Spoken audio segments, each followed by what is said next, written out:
Good afternoon.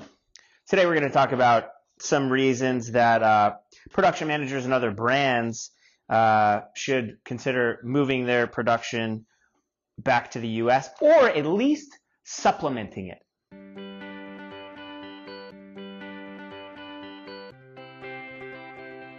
I'm actually not pushing America for America's sake. It really is a business case a lot of times. And what we did is we surveyed 6,000 people that were running production, right? And a lot of them were producing overseas in China. And we wanted to know, like, what are the biggest challenges that you're facing? We did another video about the first one, which is turnaround time, right? And so with that one, it really has to do with now the market has changed. We're serving our customers faster. We need to manage our inventory because we're selling direct to consumer, right? And so we need to be able to replenish our production at a rate that does not lose sales. So what does that mean? Having quick turnaround here in the US and the supply chain that is set up so that we can replenish orders and make sure that there's something for the customer is huge.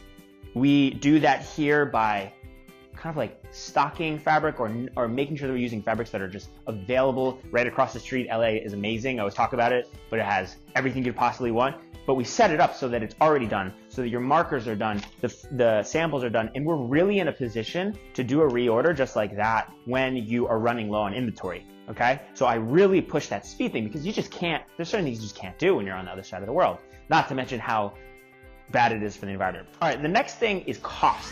So what we asked is, okay, well, what's the biggest challenge? Cost is a challenge, but we're not just talking about labor costs. And I think from reading this is kind of like my takeaway is that, number one, the orders have to be big, and they're bigger than they need to be because of minimums. And so you might have experienced this where you want to put in an order and they have a minimum of 1,000 units in China or something, or in Bangladesh or India, wherever you're producing.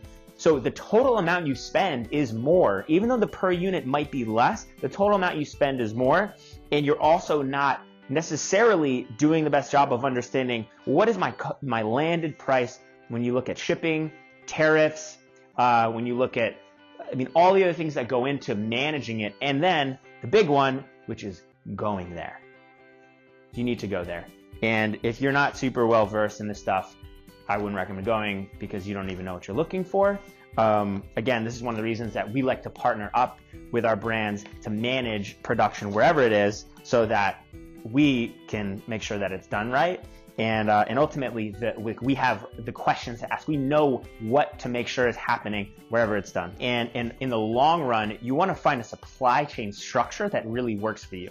So these are the challenges that you get when you just go with the cheapest guy overseas, as opposed to really setting up a supply chain with a team and a partner that really is trying to make you win long term.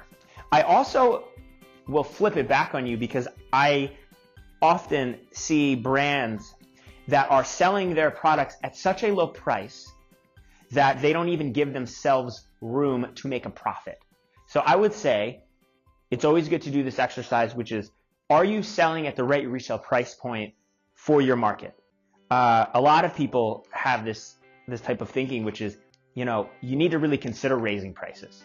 And you want to look at what are other people in your industry really doing. Don't compare it to the big guys that are selling mass market and doing such a huge amount of volume with lower prices. You want to compare yourself to the people that are smaller, that are doing your amount of quantity. So don't compare yourself to Nike and Calvin Klein and these big guys. It's just not who you want to be comparing your economics to because they have huge economies of scale. Look at the specialty stores, there's other direct-to-consumer brands that are selling smaller units. You're going to see their price points are higher. They're selling something unique and different, and they're able to get a premium for it, okay?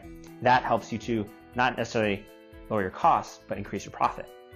And then the last thing is fabric sourcing. So biggest problem with fabric sourcing is not just, it's like finding the stuff, finding the quality product. And a lot of you are looking for sustainable fabrics, which is something we have a ton of here in LA, which is awesome. And so again, by being here and us working directly with the mills, like across the street, guys, like I'm in downtown, these are the trenches. This is like where it's being milled. So the mills are here, the dye houses are here, everything's right here. We have so much more control over what's going on. and then we can set up programs again so that the fabric is ready to go.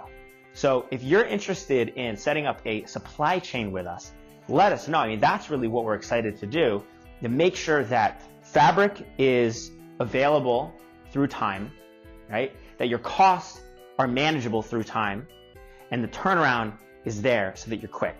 So again, we're coming back to how can we solve these big issues? We can do it by producing right here. Give us a call if you're interested, and just comment below if this was helpful or if you have any questions. See ya.